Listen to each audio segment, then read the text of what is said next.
ফেললেন,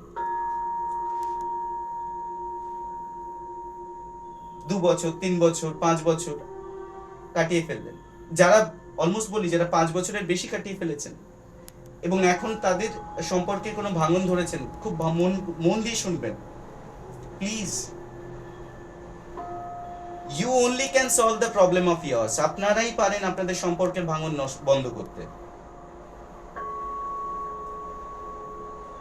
যে সম্পর্কটা আপনাদের 5 বছর হয়ে গেছে, মানে that is a deep relationship you guys are having. হতে পারে সম্পর্কে সমস্যা আসতে পারে, বাট এটা নয় যে ফোড়ার মতন যেমন আমরা হাত কেটে ফেলে দিই না, we go to the doctor, ডক্টরের কাছে যাই, উই টেক মেডিসিনস, আমরা মেডিসিন নিই,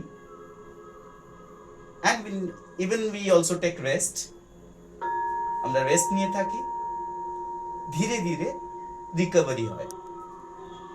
সো বেসিক্যালি আমি এটা বোঝাতে চাইছি, উই জেনারেলি আমরা যেটা করি, আমরা ট্রিটমেন্ট নিই। আমাদের মনের জন্য, আমাদের মানসিক রোগের জন্য ট্রিটমেন্ট দরকার হয়ে থাকে, যেটা আমরা অনেকেই বুঝি না। সারাদিন আমরা এখনকার দিনে প্রচন্ড স্ট্রেস থাকি, তাই না? প্রচন্ড প্রেশারে থাকি, অফিস প্রেশারে থাকি, বসের সাথে বিভিন্ন লাইক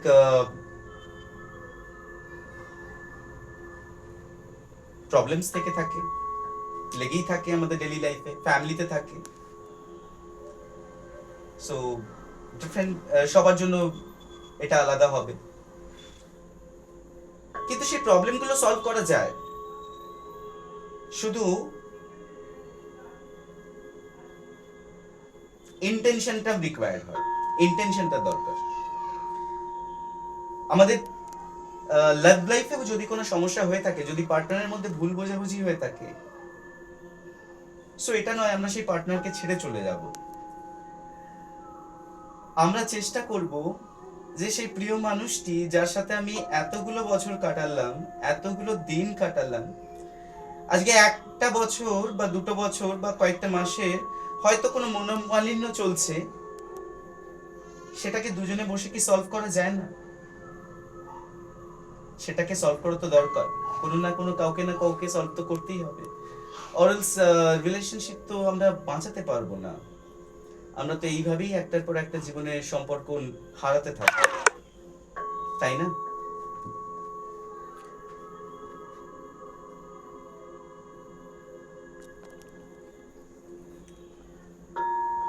ওকে, সো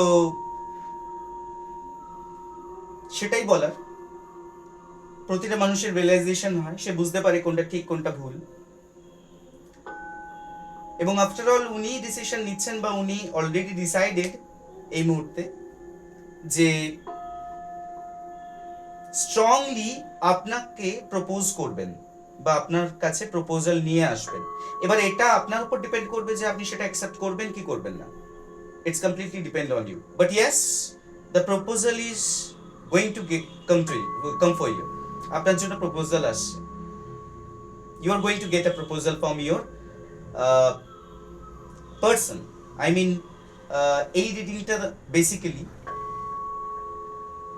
আপনার প্রিয় মানুষ যার সাথে আপনি অলরেডি সম্পর্কে জুড়ে আছেন,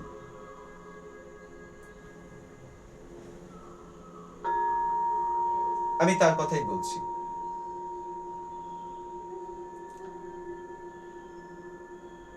দেখুন, সম্পর্কে একটা জিনিস খুব খারাপ বা খুব ক্রাইম বলে মনে করা হয়, এটা পুরাণেও আমরা মনে করেছি, দেখেছি এর অনেক প্রমাণ, যেটা হচ্ছে বিশ্বাসঘাতকতা।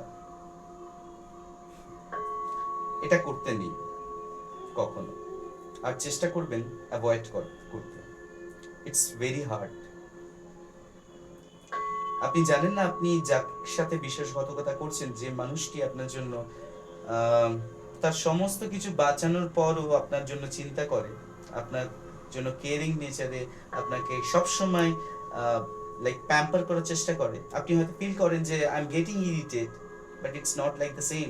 এই জিনিসটা যখন সেই মানুষটা থাকবে না, তখন সেটা আপনি ফিল করবেন বা আপনারা করছেন। সো বেসিক্যালি সম্পর্কে honesty is very much required. So let's see, আর উনি কি ভাবছেন আপনার জন্য। দেখুন, আমরা ট্যারোটের হেল্পে বেসিক্যালি কানেক্ট করতে চাই আপনার থটসের ওপর এবং আপনার প্রিয় মানুষের থটসের সাথে। সো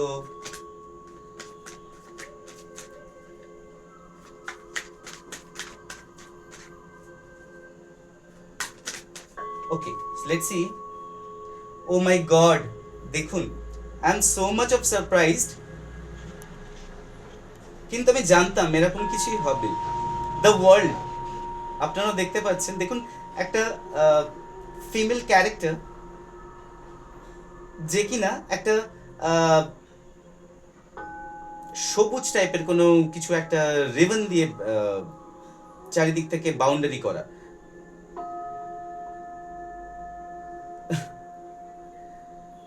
খুব প্যাশনের একটা কার্ড।